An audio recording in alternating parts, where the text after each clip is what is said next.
The sun hung low in the Abuja sky, casting a warm glow over Chief Michael Chukwuma's estate.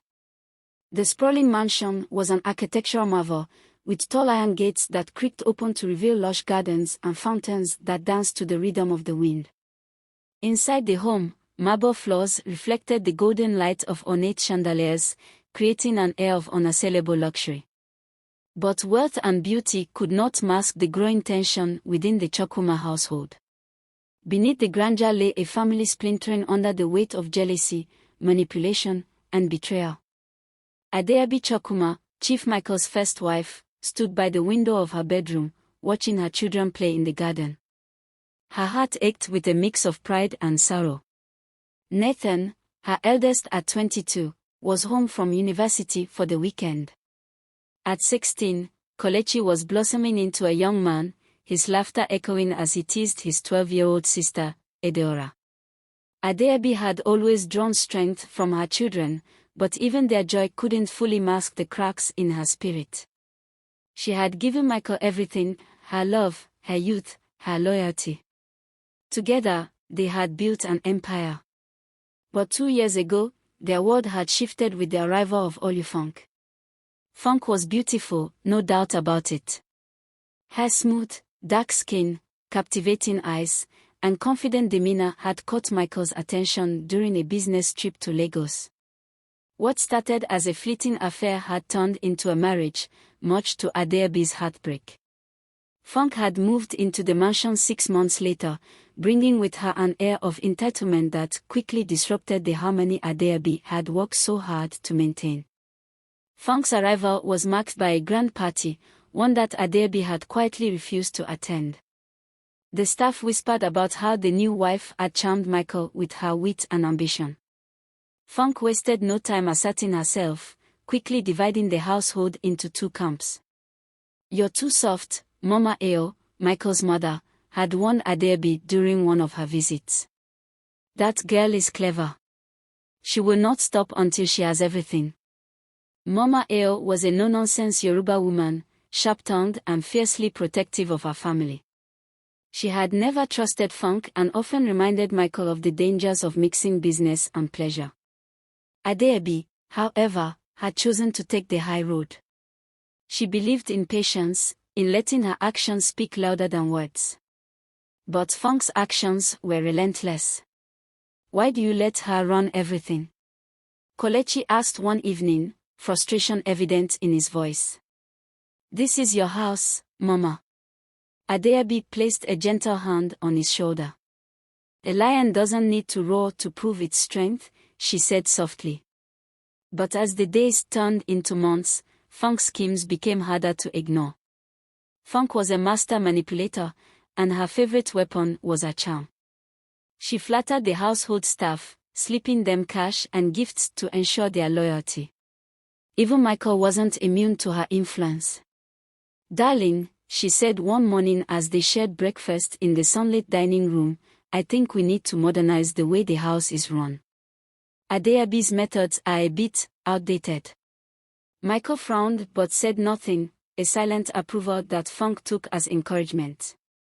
She began making small changes, reassigning staff, redecorating rooms, and even altering the menu. Adabi watched in silence, her heart heavy. The children, however, were less forgiving.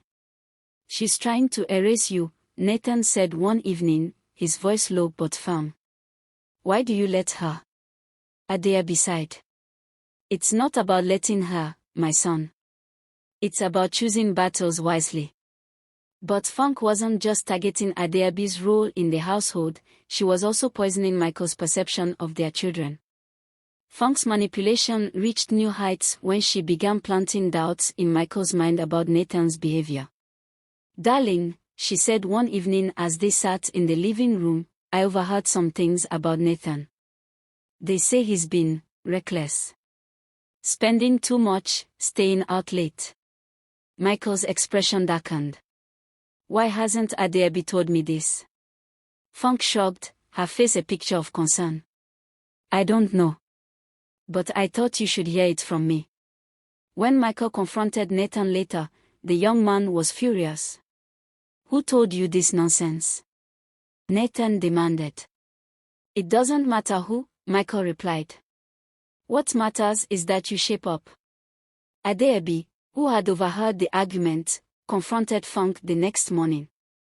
What are you trying to achieve? She asked, her voice calm but firm. Funk smirked. I'm just looking out for the family, Adabi. Isn't that what a good wife does? The tension reached a boiling point during a party Michael hosted for his business partners. It was meant to be a celebration of a new oil deal, and Adabi had spent weeks planning every detail. But Funk, true to form, had other plans. As the guests mingled in the grand hall, Funk took the microphone. I'd like to make a special announcement, she said, her voice commanding attention. Chief Michael has agreed to fund my new business venture. I'm so grateful for his support. Adabi froze, her heart sinking. This was the first she was hearing of this business venture. The guests clapped politely, but Adabi could feel their curious eyes on her. After the party, she confronted Michael. Why didn't you tell me? She demanded. It's not a big deal, Michael said dismissively. Funk wanted to start something of her own. I thought it was a good idea. Adabi realized then that she couldn't rely on Michael to see through Funk's schemes. She would have to take matters into her own hands. Adabi sat alone in her bedroom, her fingers tracing the intricate embroidery on her coral lace blouse. The events of the party still weighed heavily on her mind.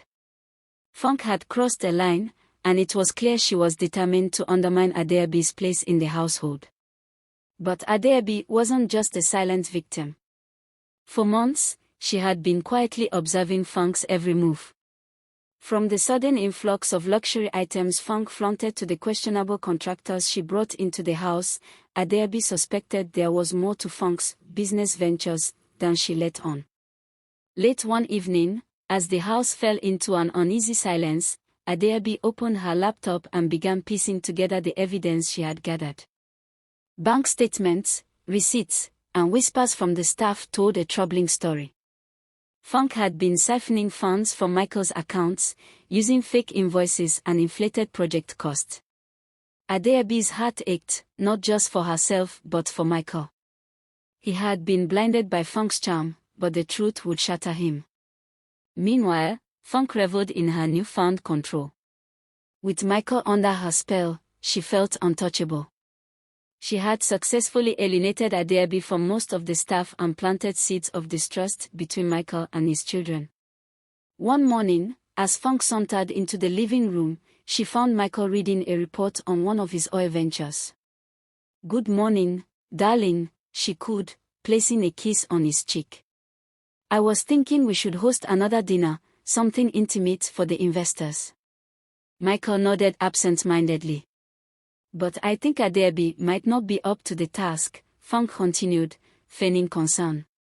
She seems so overwhelmed these days. Michael sighed. Funk, let's not create unnecessary tension. Oh, I'm not, Funk said sweetly. I'm only looking out for you. But Funk's web of lies was beginning to unravel. Unbeknownst to Funk, Mama Eo had been watching her closely. The older woman had never trusted her and had warned Michael repeatedly about the dangers of his second marriage. During one of her visits, Mama Eo cornered Adabi in the kitchen.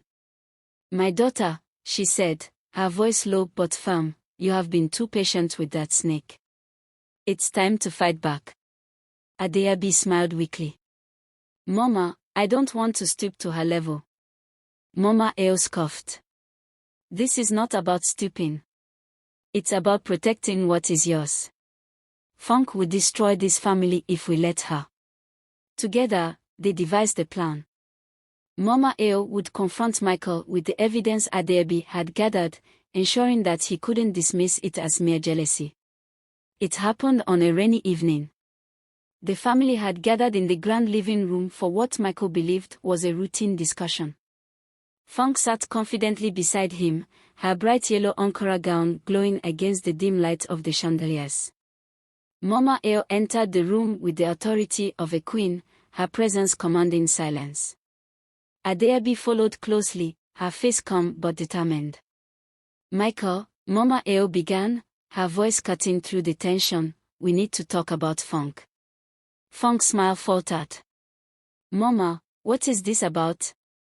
"It's about the lies you've been feeding my son," Mama Eo snapped. She handed Michael a folder filled with the evidence Adabi had collected. "Look at this. Your beloved second wife has been stealing from you." Michael's hands trembled as he flipped through the documents. Funk's face turned pale. This isn't true." Funk stammered. "It's all a misunderstanding." Adabi stepped forward, her voice steady. "Michael, I stayed silent because I believed in your judgment. But Funk has betrayed this family. She's been using your trust to enrich herself." Michael looked at Funk, his eyes filled with disbelief and anger. "Is this true?" Funk burst into tears, her confident facade crumbling. "I only did it because I wanted to prove my worth to you." Funk's tears did little to soften Michael's heart. The betrayal was too great to overlook. He ordered her to pack her belongings and leave the house immediately. As Funk was escorted out by the household staff, she turned to Adabi, her eyes filled with hatred. "You think you've won?" she spat. "This isn't over." Adabi said nothing, her silence a testament to her strength. With Funk gone, the Chokuma household slowly began to heal. Michael apologized to Adabi and their children, acknowledging his mistakes. "I was blinded," he admitted one evening as they sat together in the garden. "You have always been the heart of this family, Adabi. I see that now." Adabi smiled, her heart finally at peace.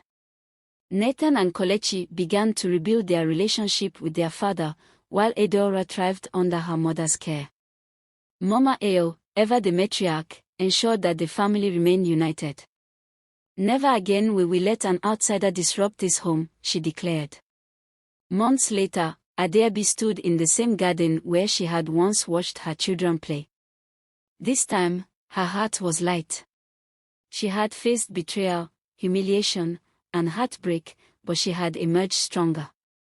Funk, on the other hand, had faded into obscurity. Her attempts to rebuild her life were marred by the reputation she had created for herself. Adabi knew that karma had done its work. And as the sun set over the Chokuma estate, she realized that her silence had never been weakness, it had been the quiet strength of a woman who knew her worth.